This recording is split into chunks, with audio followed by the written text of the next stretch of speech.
Each year, students from Ganawagis schools participate in an annual science fair. This year, several students went on to compete at a higher level. So we attended a couple of weeks ago a science fair in Gaspésiac, Quebec, and it's towards the Gaspé Peninsula. It's not far from Ristigouche, and they hosted the Aboriginal Science Fair this year.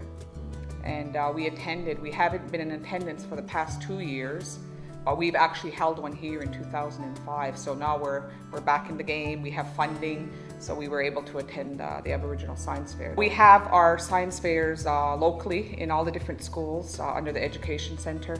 And the first place winners in each category get to attend the Aboriginal Science Fair.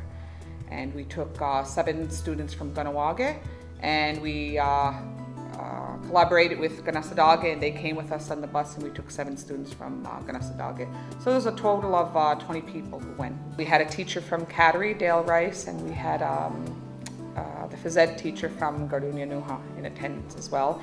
And we also brought a couple of parents who really wanted to go, and we were able to accommodate them, and we had the room, so we brought some parents as well. It was really a great experience, and our students did so well. They did amazingly well. In every category, somebody, except for the grade 11, because we didn't take any grade 11s, but every category, Kahnawake either placed first or second and came home with lots of prize money, so they did really well. We have Kiana Cross, who is in grade 7, and she won first place for her science fair project. And Asagarda Montour, he grade 8, and he got second place for his science fair project. And he was also chosen by the organization that hosts this to attend the Canada-wide science fair. So he'll be going to Peterborough, Ontario in May for a week to participate over there.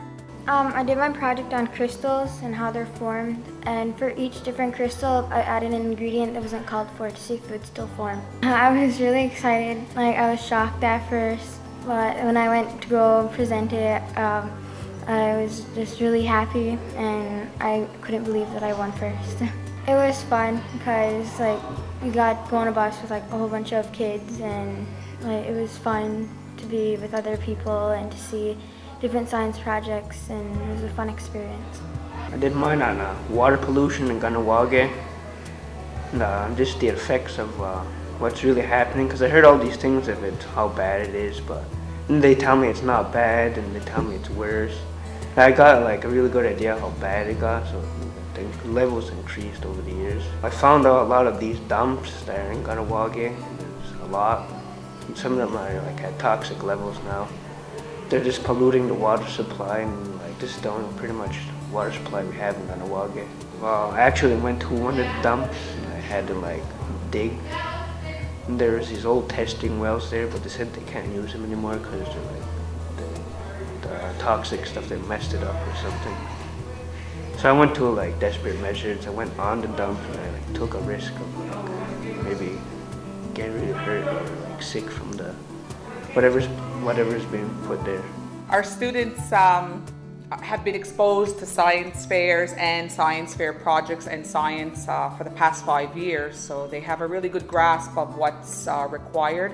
And our students have been doing really well since the beginning, since we started, and have gotten a lot better.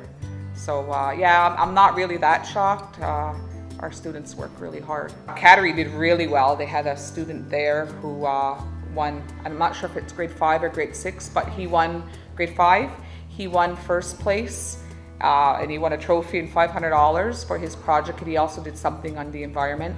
And he also won special mention for the environment, another trophy, and another $500. So these kids did really well. They won either $350, $500, $1,000, and they also took, was either second place in grade 6, and that was Robert Diome's twin daughters. I think the parents and the teachers who went were just as excited as the students, or maybe even more excited when the students won, and this was all announced at a banquet, so it was really a great experience.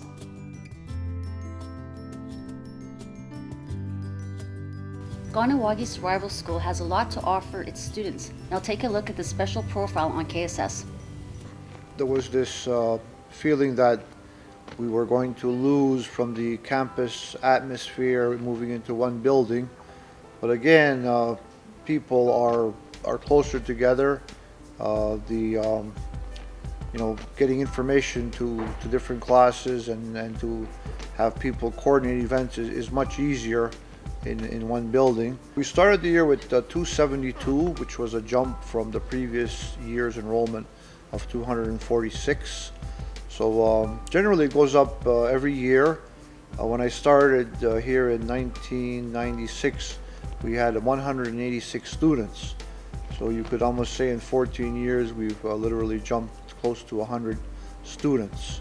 Parents have the freedom of choice, so we do certainly make our school known through recruitment initiative Student for a Day, which we hold in November, inviting all the grade 6s to spend a day here. We actually dismiss our grade 7 and 8 students for a day and have the grade 6s take their places in all their classes and go through a regular day. We've also increased it this past year to include the grade 5s and 6s. After doing these Student for a Day, we also again invited all parents of grade 5 and 6 students from all schools in Kahnawake and schools outside the community to come for a supper and to have an overview, I guess, of curriculum and the facilities. One of the aspects is the curriculum following a traditional approach in terms of Kanien'kehá:ka language, and throughout the social studies program, which we've been able to put on a par with the expectations or prerequisites that CEGEPs require in terms of non-native schools having Quebec history. And also we are a trilingual school. We still have French every day, Kanien'kehá:ka every day, and the core of the other subjects in English. So again, it's a preparation for those students who wish to attend post-secondary, be it Nova Career or CEGEPs, to have the prerequisites to get in.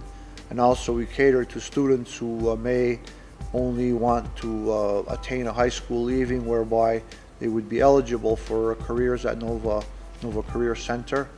And even in terms of servicing all students through vocational programs, life skills programs, and the possibility of adding a media program to our our repertoire for the 2010-2011 school year.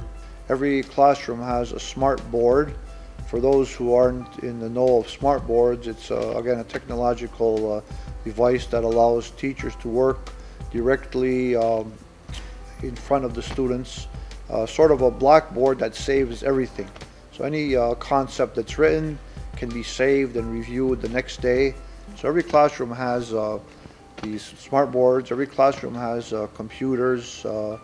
Our library is equipped with IMAX computers. Also in terms of getting programs with language through Rosetta Stone, both in French and Kanien'kehá:ka, to assist students in terms of upgrading their status with languages. And we're constantly looking at upgrading. We recently added a new math program for grades 7 and 8. It's a program called Math Makes Sense. So we understand that the elementary schools have adopted it, and certainly many of the schools in Quebec use it.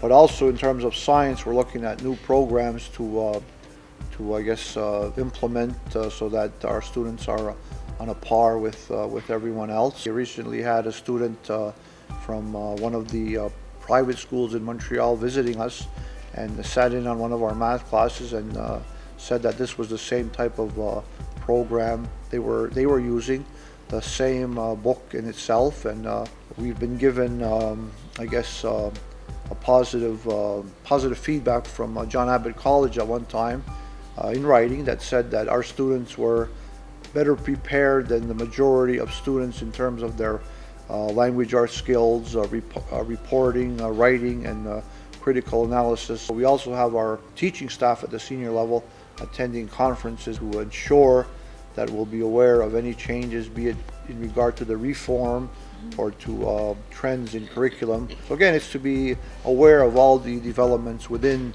education, Canada-wide, North American-wide. Well, we try to offer as many sports as the students are interested in. Over the years, we've had softball for boys and girls. We've had basketball offered for boys and girls. Currently, there was a girls hockey team this year, while the boys have only had exhibition hockey games. We participated in golf. We opened it for boys and girls. We participated in 2 or 3 tournaments at the GMAA level, and also invitationals from various schools who hold tournaments. We are intent on playing in the lacrosse league this year. This year we're really doing our best to put a team in the lacrosse league, because certainly it's our sport and we need to have representation at that level. One particular thing that we started this year was a cross-country skiing team, and they did quite well with one girl winning a silver medal for Quebec skiers, and a few other skiers placing in the top 10. So that was encouraging, and again it shows the interest and motivation of the students to take the time after school to practice and put in that dedication to do well. At the Student for a Day, we give out the registration forms. They're always available here at the school or at the Ed Center. We do our best to follow I guess a deadline, but we're aware again that parents in the community often have different choices and have different applications in. So really, we're accepting students sometimes throughout the summer.